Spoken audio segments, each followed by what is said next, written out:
What's up, everybody? Welcome back to Common Sense, the podcast. Season 3, we made it. It's, what is this, episode 81 now? Yeah, 81. So, really glad to kick this one off. 80. We didn't count the bonus, so this is 80. Okay, all right. We didn't count the Easter egg. All right, well, I can't think of a better way to start it off because I've been trying to get this one booked for like a year and a half or so, and I'm super to have him here, man. What's up, Ryan Stewman? What's going on, man? I'm glad to be here. Yeah, happy to have Thanks you, for the man. cigar. Yeah, absolutely.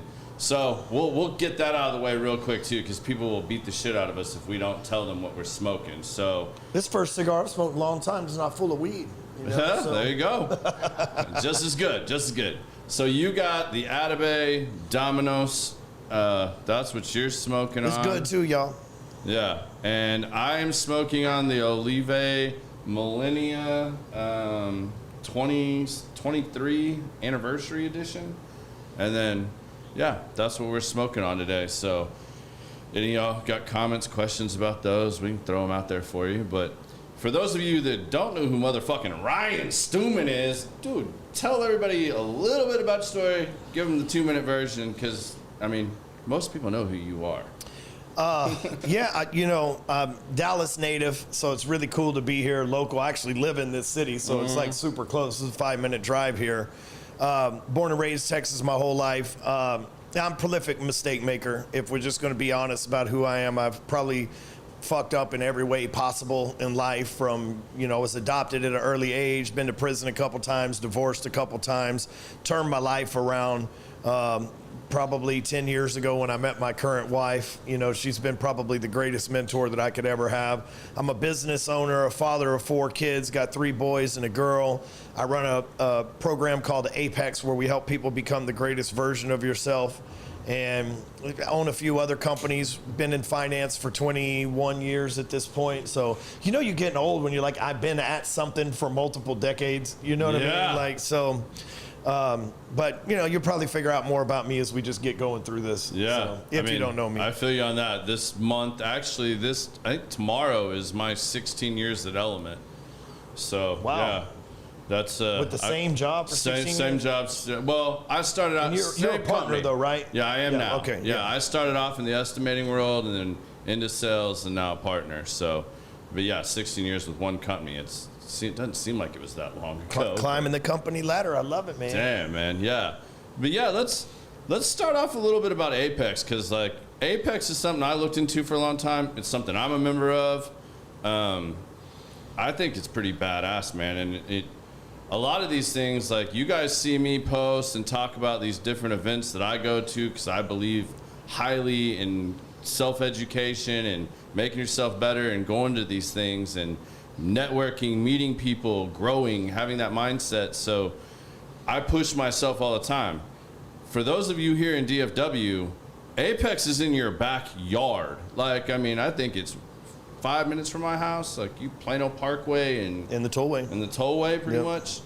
So, first of all, I appreciate that. I'm really here to maybe pour into your people and entertain them and stuff more than sell to them. But I do appreciate the opportunity. Apex has got a simple mission. We're trying to help people become the greatest version of themselves. That's a very difficult mission because it sounds good. It's like working out with David Goggins. Sounds good till David's yelling at you, calling you a pussy. You know what I mean? And we don't do that, obviously. But we're really trying to help as many. I think the biggest problem we have in the world right now is lack of responsibility, lack of integrity, lack of wanting to be a servant, and lack of excellence. And we're trying to do our part to turn that around, one person, one organization, one influencer at a time, to create leaders in their own marketplace and in their own industry, in their own neighborhoods, in their own cities, that can really be an example of somebody who is really trying to be the best version of themselves and hoping that that's contagious. That's what we're really trying to do. And there's sales, marketing, business stuff, and great people in the network. But the idea is for someone to become Apex, get the skills they need to become a greater version of themselves, and people be like, it's like when you used to be fat and then you go to the gym and every day you're making a 1% difference in the gym. And then what happens is you don't think that anything's happened. You're like, man, I'm still fat. But then you run into somebody you ain't seen in 6 months. And they're like, bro, Garrett, you lost a lot of weight, dude. You're looking good. And you're like, oh, shit, am I? Yeah. You know what I mean? Like, that's what we're trying to do just with overall personal excellence, you know? Yeah, and I mean, I think that's really evident in everything you do. And I mean, you guys have heard me say this on here a lot. And I actually heard it from this man first because he was talking about, man, I'm so tired of people trying to be influencers. Like, I want to create more leaders. Yeah. And that's one of those things that just absolutely drives me nuts, but something that really resonated with me. Like, nobody wants to be fucking influenced. Yeah. Like, really? But if you're a leader, you're going to have influence anyway. Yeah. But you talk about that, and I mean, I've read your book, and I mean, I think that, like, people that need that too. I mean, like, when you created the G code, I mean, like, how did you really funnel that down and, like, do that to narrow in on all of those things? Well, that's a good subject. Me being a prolific mistake maker, and even in my current life, I'm not perfect, you know, but I've had these like, my family was really well-to-do when I was young, and I didn't really get to experience this, but like maybe my earliest memories around 4 or 5 years old, and my grandfather was a banker. On my mother's side, my grandfather was an entrepreneur on my father's side. And I watched them make all this money. One of them owned a glass factory. The other one was a banker. And then the S&Ls crashed in the 80s, around 85, 86, and they went bankrupt. They lost everything. And then in my life later on, you know, I would be adopted by my stepdad, so I had to change my identity. So here I was, this esteemed grandson of a banker and an entrepreneur, and now, like, I'm adopted, the guy that adopted me is adopted, and his dad was adopted, and now I have a kid that's adopted. So none of us knew the fuck we are, bro. Like, none of us, right? Like, and nobody ever made anything out of the name Stuman, you know, and there's not a lot, if you search online, there's not a lot of people in this world named Stuman. And so, you know, when I'm 15, 16, 17, I drop out of school, I end up going to prison. Then I get out of prison and I got an opportunity to change my life. And I did, and about 3 or 4 years out of prison, I got an opportunity to take a job in the mortgage industry, and I went to prison for selling drugs, and I got an opportunity to change my life. About 3 or 4 years after getting out of prison, I became a millionaire through real estate and mortgages. And then the police thought I was selling drugs because I learned how to hack into the bank server and work from home. I'm the OG work from home guy. So I learned how to type in the IP address into the URL and just log into the bank server just like the bank's computers, and I could work from home and I didn't have to go in there. And when you're the top producer at anything you do, they make special provisions for you, you know? So I own 32 homes. I got people, and you know, they weren't nice homes. They were 30, 40, 50, 80, maybe $90,000 homes around here, which you couldn't find those here nowadays, but you know, 20 years ago you could. And you know, and then I have real estate. So these guys coming to pay me rent at the first of the month, driving old beat up cars and shit. And then I lived in about a $500,000 house, and I got like poor people coming to pay me, you know, rent. And then real estate agents showing up in their BMWs and Mercedes. And then my friends coming over to hang out in the Allen Police Department, the next city over here. They're like, oh, this guy's selling drugs again. So they raid my house one day, and I don't have any drugs in the house, but I had a gun. And I beat the case, and then the feds picked up the case, the ATF, and I went to federal prison. I walked in a millionaire. I walked out divorced with $25 in my name, living in a halfway house. Like, fuck, I hadn't lost it again, right? So then I worked my way up again, and I get out and go and get a job in finance. And then that was 2008. 2008, I'm making $300,000-$400,000. 2010, Dodd-Frank takes place, and they're like, if you're a felon, you can't do mortgages anymore. I'm like, fuck, I done got it twice and lost it, right? Then, you know, a couple of years later, I started a business, did good, but ended up getting a divorce, sacrificed for working hard. And I'm like, man, I'm riding this life of these rock bottom lows and then meteoric highs, followed by another rock bottom low and then another meteoric high. I feel like this planet's trying to keep me average. It won't let me be great, and it keeps resetting me to where I have to work myself up from the bottom. And I know a lot of people probably listen to this feel the same way. And I'm like, man, I got to figure out how to fight that motherfucker, right? So I came up with this concept called the force of average. So when you're living below average, the government will give you subsidies. Starbucks will give you free coffee. They'll give you, in California, they'll give you a free place to live, $130,000 down payment on a house, whatever, to try to get you to become an average person, because this planet thrives on average, because the rulers can control us. And you know, you get stuck in your 9-to-5 job, all these things become average, and that's where this planet really tries to keep us.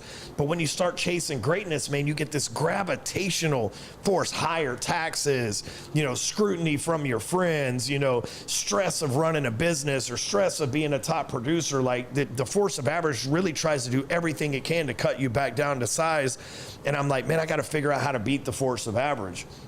Well, in the book Art of War, it says, know your enemy. So we know the enemy's the force of average, because I don't want to be average. You don't want to be average. And it says, know your enemy's most powerful weapon. And I'm like, what the fuck is the weapon that it has? And man, after months and research and reverse engineering my life and everything, I'm like, it distracts us. Every time that I've fallen off is because I was distracted from what mattered.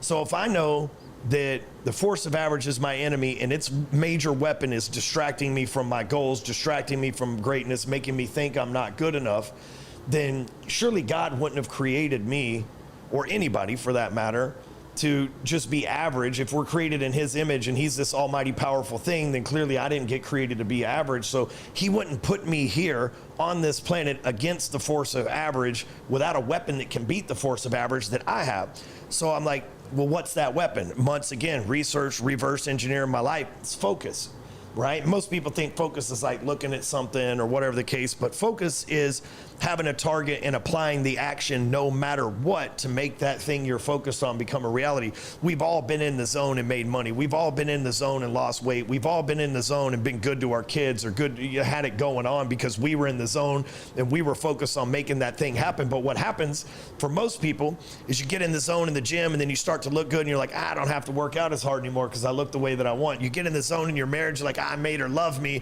I don't have to work that hard anymore. She's my wife now. You get in the zone at work and you're like, I don't have to work that hard. I made pretty good money last year. And we fight this wave of the force of average of where, so I want to know how to stay in the zone at all time, right? Like, how can I turn it on, be focused on whatever I want in life and make that thing a reality? So I'm like, okay, so what do I need to focus on every day? Right? Because you can't set a year goal, you can't set a month goal, you have to set daily goals, because we, just like being an alcoholic or being any kind of addict, you can't say I'm going to quit for life. You have to say I'm going to quit for today. So we can, because that's how you can stay focused on just one day at a time. So I look at goals. How do I break a year down to one day? And how do I focus on making that thing happen for the day?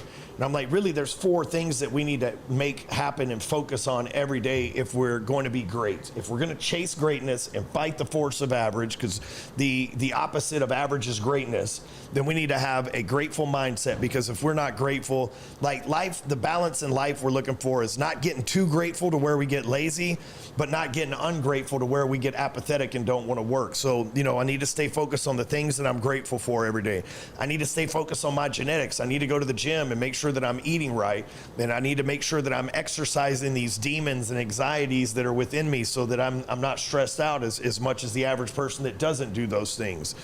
And I need to focus on my grind, my job, how I'm going to make money, how I'm going to make income. And then I need to be focused on the group of people that I spend time with, my family, my friends, my employees, my clients, the people that I spend time. And I'm like, if I can check off those boxes, those 4 boxes every day, I was grateful for these things. I stuck and took care of my genetics. I worked out and went to the gym and kept my diet. I hit my income and target goals that I needed to make on the job today. And I invested my time with the people who matter most to me. If I'll focus on those things every day, then I can 9 times out of 10, more often than not, beat the force of average at its own game, because it's trying to distract me from doing those 4 things. And so we call that the G code. Yeah. You've used the word focus a lot, and I think there's another component to that I think people struggle with, and you see a lot of today, is the discipline to stay with that focus. So how do you attack discipline and find that motivation, that grind? Is that more like coming into your why, your purpose? I mean, people love to use these keywords and stuff. And yeah, the buzzwords. Yeah. when I was in, you know, I could look back in my life and be like, oh, I'm such a victim of being adopted. I'm such a victim of living in a bad neighborhood that taught me to sell drugs instead of being an entrepreneur. I'm such a victim of divorce. I'm such a victim of the system. But in reality, I look back and I connect those dots, and when God was doing things in my life that I needed to be done in order to learn certain lessons that make me the person I am today. And when I was in prison, I learned how to do time instead of letting time do me. So many people let time do them. They, whatever happens, happens. I learned how to do time. Like, I learned routines. Like, you know, I did 3 years of my life in 8 different prisons.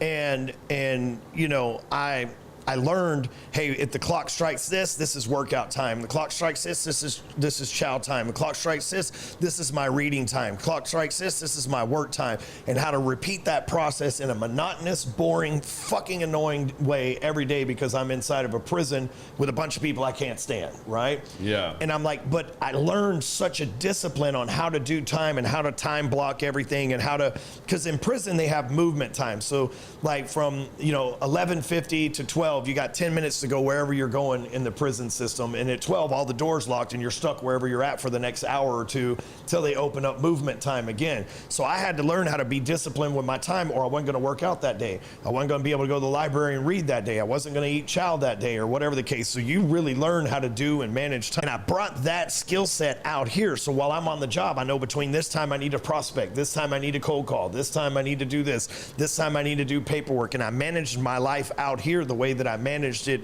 in there. And it's like, oh shit, these were success habits that I learned in there by default, not by design or intention, that have really, you know, taught me to be a disciplined person out here in the real world. And I'm not recommending you go to prison to learn this shit. Clearly, that's not the point of this. But that's where I really get that discipline from was, you know, you have to be in there. If you don't work out, you're going to be taken advantage of. If you don't read a book, you're going to leave just as trying to chase these things. And then when I get to the outside world, I'll just apply that same logic to the stuff that I have now, and I still do today. You know, I went to the gym this morning, then went to my kids, because I'm following the G code, then I went to my kids' award ceremony at school, went back home, took a shower, didn't have time between appointments to drive to the office, so I just worked from home all day, because as soon as I start, I'm back to back to back. Every hour on the hour, I'm doing something, you know, and I just have learned how to do time and not let time waste or time slip by. You know, it would have been easy for me this morning to say, oh no, I'm not gonna be able to make the kids' award ceremony. It doesn't fit within the schedule for me to make it to the office. So I'm gonna figure it all the fuck out and I'm gonna go do my time. I'm not gonna let time do me or time pass me by. That's awesome, man. I think that's really good. The, what do you think maybe was the hardest lesson you learned from prison? You know, it's funny, when I was a drug dealer, and I thought I was pretty badass because I could carry a gun. The gun's my dad always called guns equalizers. You, big guy, small guy, you got a gun, you're all equal at that point, yeah. Right? And then you go in there and you don't got that. You don't have any weapons. And, you know, I showed up my first day, 100. I look like a tee with a golf ball sitting on it, bro. I've been out in the world doing meth and fucking, you know, being a drug dealer, and I'm 19. Show up in prison, and I'm one of the smallest, skinniest white guys. That's all bad, negative shit to have in there. At least it was in the 90s and early 2000s when I was in there. And, you know, hard time. So basically, you're a slave, and you're gonna go pick cotton and shit like that out there for the Department of Corrections to make their uniforms, right? And I'm out there, and I'm like, fuck, I got put on the host squad. It's like the worst job, you know? And you got to wake up at 3 a.m. You got to go out there, and you're just shackled together, or maybe you're not shackled together, but you got to work in sync. And you've got these guards on horses with guns pointing them at you. It's a fucking, for a young man, it was like for an old man now if you went, but it was like fucking huge culture shock. And I had come from a hard-working family, so I'm out there working hard. I'm a competitor. I'm trying to outwork everybody, but these are prisoners. They're not that way. So at the end of the second day, I turn out. At the end of the second day, the lieutenant calls me over when we go in to eat. And he goes, hey, come here. What's your name? Stuman. What's your number? Whatever it was. And he goes, tomorrow you're going to turn out at 3 instead of 3:30. Fuck. I'm out here working harder than everybody else. I got you. Okay, I don't know what any of this means because prison, they don't communicate very well. So the next morning, I'm up at 3 in the morning, and I turn out, and he goes, hey, man, you ever drove a tractor before? Never drove a tractor in my life. I'm like, fuck yeah, I drove a tractor. Why? He goes, now you drive the tractor. You don't have to work the hoe. I'm like, oh, shit, man, I worked hard for 2 days, and now I'm driving the tractor with all the inmates in it. I'm thinking, what a fucking awesome job, right? They beat the living shit out of me after that 3rd day of work because they're like, motherfucker, I got a life sentence. I've been trying to drive the tractor for fucking 10 years that I've been here. You show up for 3 days and either suck the lieutenant's dick or snitched on somebody. And I'm like, oh shit, bro. And again, I'm 120, 130 pounds. These are fucking giant humans, like not fucking good. You know what I mean? Yeah. They end up transferring me off of that unit because I got my ass kicked so much. And then the next place I went to, I'm in medium security because now I got a shot for getting in a fucking fight, which is like your paperwork written up. And I'm like, damn, man. And that was a hard lesson for me, was like, oh, in here, you're going to be average. But at the time, I didn't have this force of average concept or anything else. But that was one of those, hey, shit, I'm driving the tractor. This is fucking awesome. I don't have to go be a slave anymore in the same sense of the rest of these guys to, oh, no, we're beating your ass and getting you sent the fuck out of here. And now I got to go. And in movies, you see the guy walk on the run and they're like, oh, I'm going to fuck you. I'm going to beat you up. Blah, blah. I had to do that shit 8 times, bro. 8 fucking times. So when I left there, I'm like, I made a pact with myself. Because I watched guys in prison that were rapists, murderers, drug dealers, and they're like, I'm going to church, I'm praying to God, I'm going to get parole out of here. I'm like, I don't think that's going to work. So I was kind of turned off to religion. Yeah. And I made a deal with myself, not God. Now it's a deal I have with God. It's like, I'm never going to do anything in the dark that I won't do in the light. I'm not going to do something behind closed doors that I won't do in the public. And that's been a big attack against me since I've become this public persona. People are like, oh, he's not who you think he is. They know that shit hurts my feelings. Oh, he's this fake person. And it's not true, man. I'm the most transparent person that shit I've ever met. Probably I'm an oversharer. You know what I'm saying? Yeah, for sure. But I left that prison, the first prison, with no Nazi signs, no gang affiliations. I did shit the fucking hard way, bro. It was not fucking easy. Guys, they went to the places that I went to, left, that white guys especially, left with some shit and scars on them for life. I got a few scars on me for life. I got in a fight and I broke my wrist so bad because I hit the